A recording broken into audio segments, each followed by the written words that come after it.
Në këtë edicion do të ndiqni.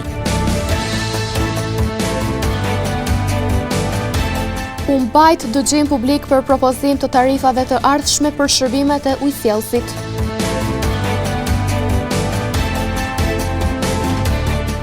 Gjashtë persona kanë humbur jetën gjatë vitit 2025 nga HIV/AIDS në Kosovë.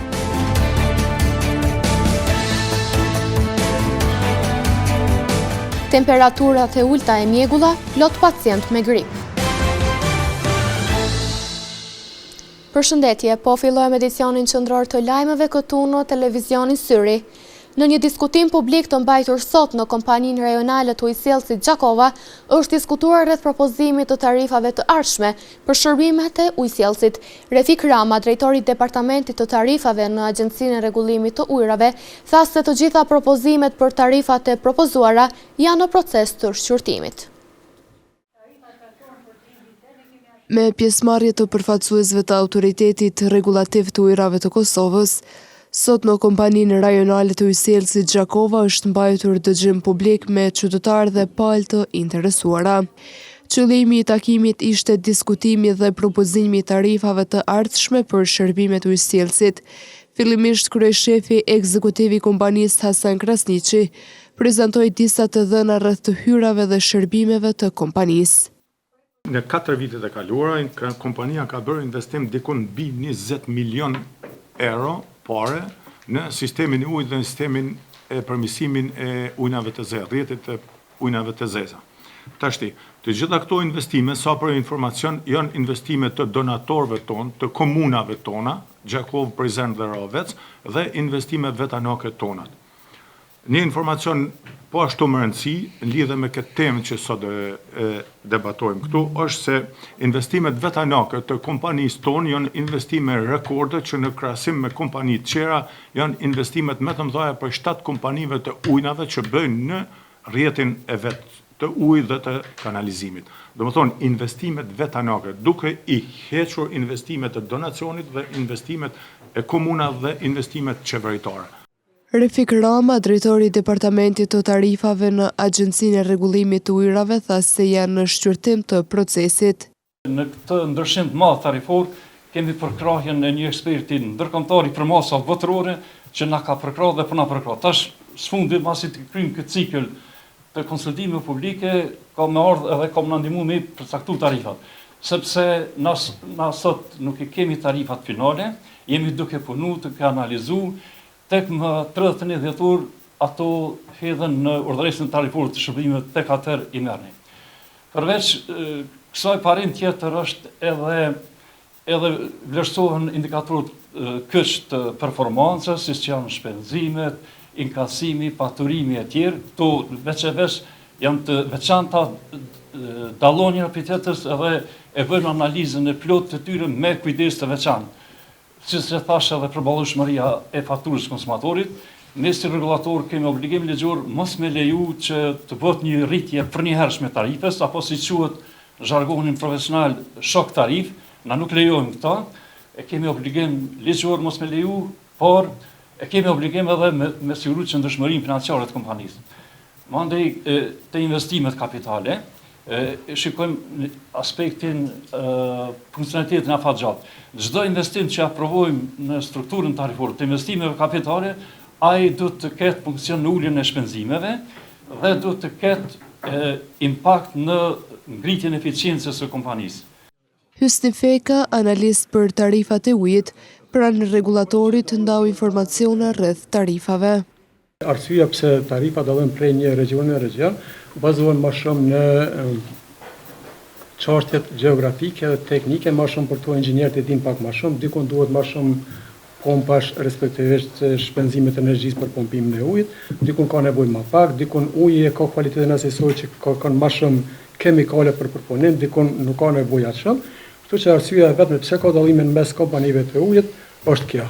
Rregullatori i ujit është i vetmi autoritet i cili lëshon urdhëresat tarifore për shërbimet e ujit dhe për shërbimet e ujrave të ndotura dhe kriteret të cilat do t'i paraqes tani janë të gjitha unikme për të gjitha 7 kompanitë e ujit.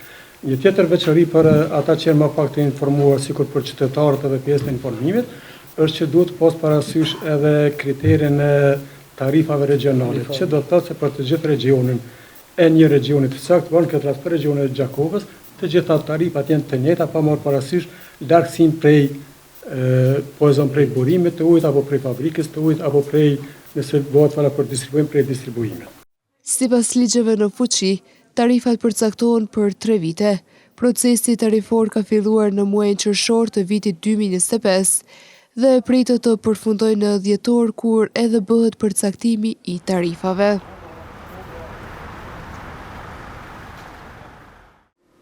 Në zgjedhjet e 28 dhjetorit në Kosovë do të garojnë 24 subjekte politike, prej të cilave 3 koalicione, 18 parti politike, 2 iniciativa qytetare dhe 1 kandidat i pavarur.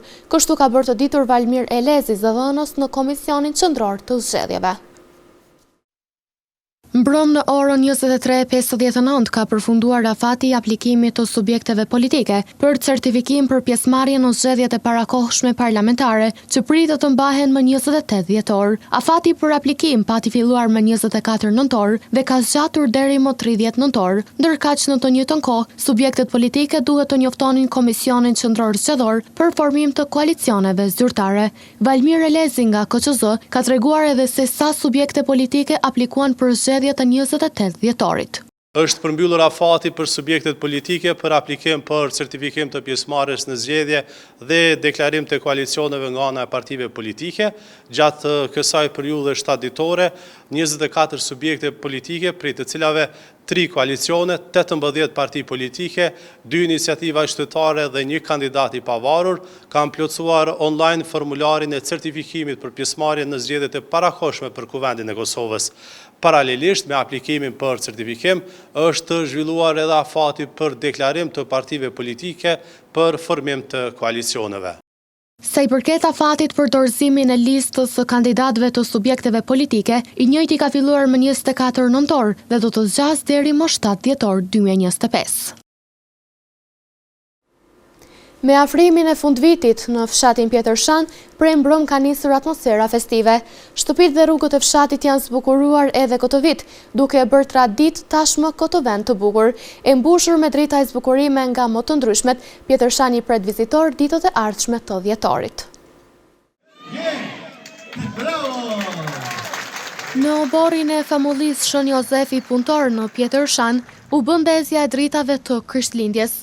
Qytetarë të shumtë morën pjesë në këtë ceremoni, e cila tashmë është bërë traditë e përvitshme. Prifti i famullisë në Pjetërshan, Don Marian Topalli, tha se është ndjenja mrekullueshme të shoh kaq shumë njerëz që kanë ardhur për të qenë pjesë e ndezjes së dritave. Tani pas ndezjes së dritave që jemi këtu jashtë jemi të lumtur sepse njerëzit po i gëzohen këtij dekorimi dhe këtij ambienti të jashtëzakonshëm. Është një traditë prej vitit 2007 dhe ka vazhduar vite me radhë dhe këtë vit i më munduar një koncept më ndryshe, më elegant, jo tepër të ngarkuar. Në fakt një event që tashmë është ndërruar në një event atraksioni vizitorësh, edhe jo vetëm për besimtarëve të besimit të krishter, por edhe për vendeve të tjera. Për gjithë këto ambient vezullues janë përkujdesur të rinjtë e famullisë, të cilët për më shumë se një muaj kanë punuar në vendosjen e dekorimeve dhe dritave festive në fundvit. Kemi punuar edhe në kohë me shi, nuk kemi dorëzu, se kjo po bëhet vullnetarisht me zemër që me ndriçu këtë vend për këto kohë të ardhjes për Krishtlindje për vit 3 që marrë me festuar dhe me kalu sa më mirë. Banorët e fshatit dhe të zonës përreth thanë se pas ndezjes së dritave, në oborin dhe rrethin e kishës do të mbretërojë një atmosferë mrekullueshme festive në fundvit.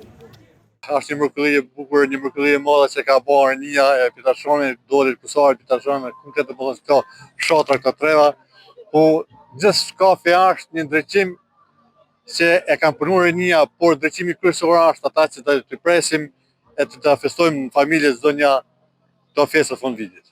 Derisa festa po merrte kuptimin e saj shumë ngjyrësh, në kishën Shën Jozefi Puntor u mbajtë dhe mesha e drejtuar nga Imzot Dod Gjergji, ku qindra besimtar ishin të pranishëm. Studentët e filologjikut në Gjakov kanë rritur njohuritë e tyre për transformimin e komunikimit përmes botës digjitale. Kjo bëhe mundur përmes një ligjërate përmbajtësore që profesori But Dedaj ju mbajti sot studentëve, takim ky që u mirëprit nga stafi akademik dhe të gjithë pjesëmarrësit. Studentët e Fakultetit të Filologjisë të Universitetin Fimiagani në Gjakov sot patën mundësi të rrisin njohuritë e tyre për mënyrën se si bota digjitale po transformon komunikimin në kuadër të një ligjërate përmbajtësore të mbajtur nga profesori But Dedaj me temën Gjuha dhe shoqëria në kohë digjitale, si teknologjitë e reja transformojnë komunikimin dhe kulturën globale. Janë ndrru kërkesat e tregut punës. Tregu i punës nuk kërkon më ekonomist të pastër, si të themi, që merret vetëm me ekonomi. Nuk kërkon as gjuhëtar me qenë i specializuar vetëm për gjuhën, më thonë unë vetëm me këtë çështje merrna. Kërkon një interdisciplinaritet, me njohur pak më tepër. Për shembull, objektivat e ligjëratës që kam caktuar në këtë rast është pak një definim për gjuhën, ju jeni shumë më të thirrur këtu. Komunikimi, sa ka ndryshuar komunikimi, evoluimi gjatë periudhës kohore cilën na tash po e jetojmë dhe si ta shohim në të kaluarën. Teknologjitë cilat janë të revolucionit katërt janë ato e quajt koha digjitale. Zakonisht quhet industria 4.0. Ndërkaq dekani i Fakultetit të Filologjisë, profesor Labinot Berisha, shprehu kënaqësinë për pjesëmarrjen e profesor Dedajt, duke thënë se një ligjërues me këtë nivel profesional u ofroi studentëve njohuri të rëndësishme. Për shembull, një profesor që ka ditur të kombinojë dijen akademike me vizionin institucional, duke lënë një trashëgimi të qëndrueshme në arsimin e lartë në Kosovë. Profesori njihet edhe për qasjen e tij profesionale, integritetin akademik dhe përkushtimin e vazhdueshëm ndaj studentëve dhe kolegëve. Ai ka kontribuar jo vetëm si studius dhe menaxher, por edhe si mentor, duke ndihmuar në formimin e gjeneratave të reja të ekonomistëve dhe studiusëve të cilët sot e mbajnë gjallë frymën dhe e përparimit në vendin tonë. Albion Rexha, kryetari i Këshillit Studentor të Fakultetit të Filologjisë, duke folur për rëndësinë e kësaj ligjërate, tha se instruksionet e marra nga profesori Dedaj janë një perspektivë e re për studentët. Kjo aktivitet i organizuar nga klubi letrar në krye me Arjeta Nikçin, me ligjëruesin profesor Dr. But Dedajn, ju hap studentëve një perspektivë të re se si teknologjia dhe idetë e teknologjisë po ndikojnë shumë në komunikim dhe në gjuhën tonë. Pra ne mendojmë që profesor But Dedaj është një nga personat më kompetent për këtë fushë. Organizatorët theksuan se aktivitetet të tilla do të vazhdojnë edhe në të ardhmen, me qëllim që studentëve të ofrohet njohuri bashkëkohore dhe perspektiva të reja studimore.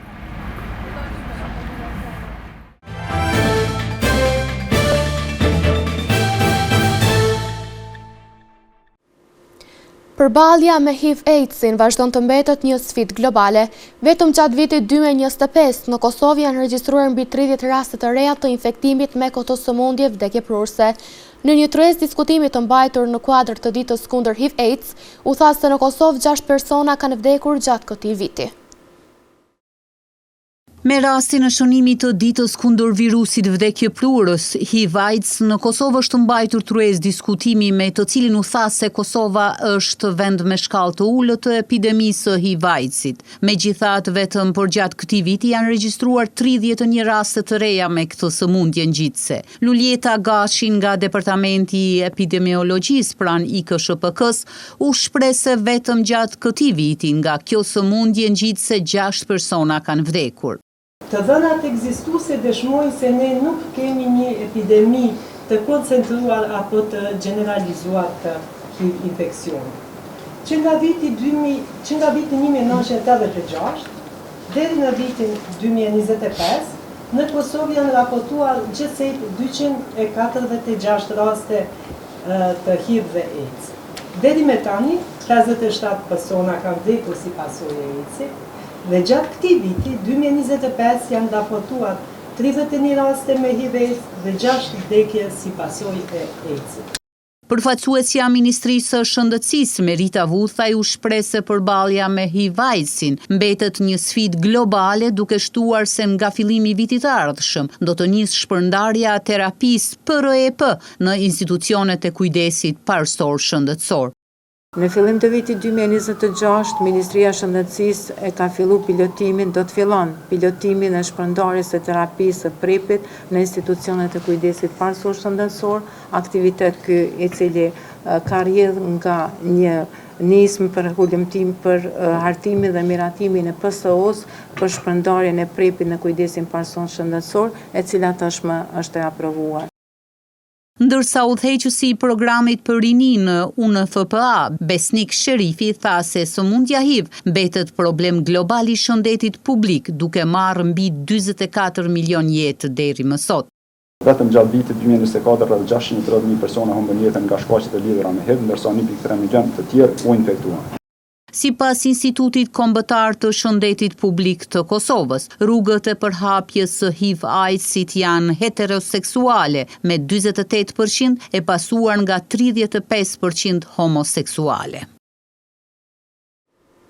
Me rënjën e temperaturave dhe mjegullën e kohë pas kohshme, fluksi i pacientëve në qendrën kryesore të mjekësisë familjare është rritur.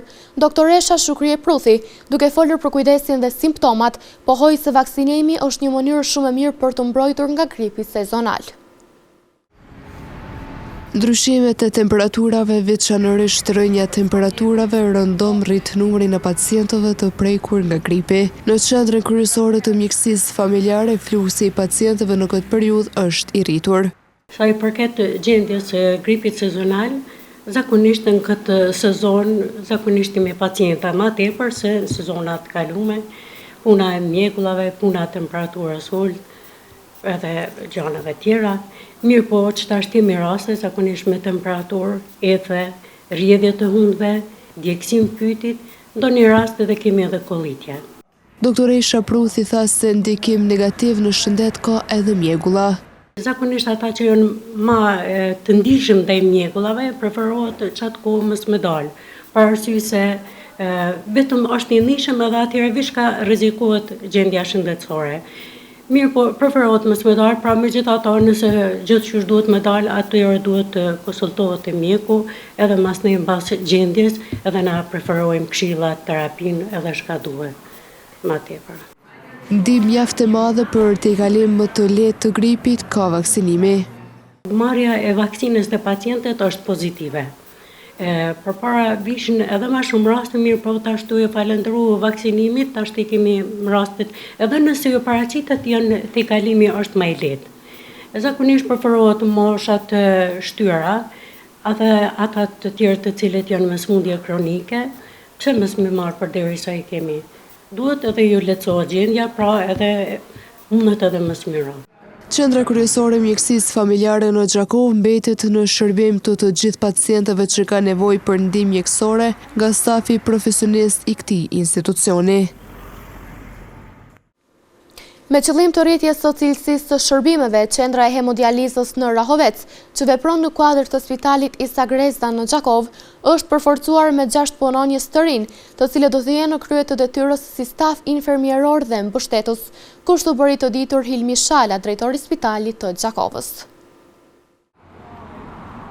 Qendra e hemodializës në Rahovec, e cila nga 1 janari vitit 2026 do të jetë zyrtarisht në menaxhimin e spitalit të përgjithshëm Isa Grezda në Gjakov, është përforcuar sot me 6 punëtor të rinj, staf infermieror dhe mbështetës. Sipas drejtorit të këtij spitali, Hilmi Shala, shtimi i kapaciteteve ka për qëllim rritjen e cilësisë së shërbimeve dhe mbulimin sa më efikas të nevojave të pacientëve që trajtohen në këtë qendër.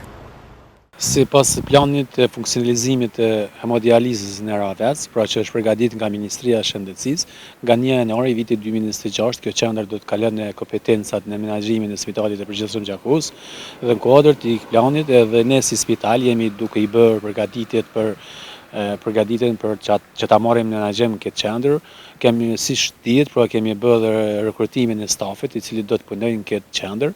Dhe ne do të kem takimet e vazhdueshme me menaxhmentin e spitalit të Prizrenit dhe qendrën e hemodializës në Rahovec, në mënyrë që gjithçka të kalon në mënyrën më të mirë në menaxhim të Spitalit të Gjakovës nga janari i këtij viti 2026.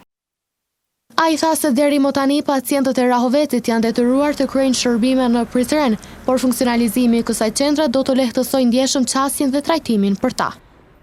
Hapja kësaj qendre ka ndikuar shumë për mirë për pacientët për shkak se shkurtohet koha udhëtimit, të cilët e kanë bërë këta në spitalin e Prizrenit. Tani dhe gjithë pacientët e komunës së Rahovetit do t'i marrin këtë shërbim, do ta marrin në qytetin e tyre, është për të mirën e pacientëve. Në fund, drejtori Shala theksoi se stafi i ri është i përgatitur profesionalisht dhe se shërbimet që do të ofrohen në këtë qendër do të jenë në nivelin më të lartë. Në vazhdim të ndjekim parashikimin e motit për ditët në vijim.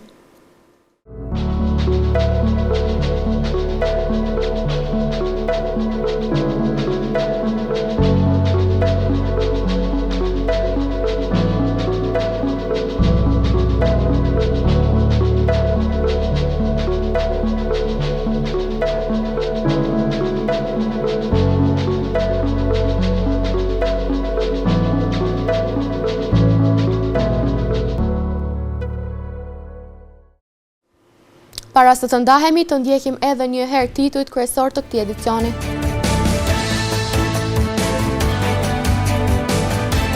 U mbajt dëgjim publik për propozim të tarifave të ardhshme për shërbimet e ujësjellësit.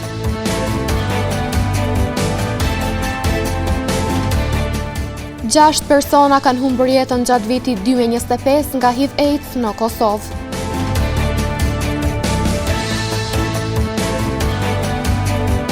Temperaturat e ulta e mjegulla, plot pacient me grip. Këtu merr fund ky edicion qendror i lajmeve. Ju mund të vazhdoni të na ndiqni në televizionin Syri, si dhe në rrjetet tona sociale. Mirupafshim.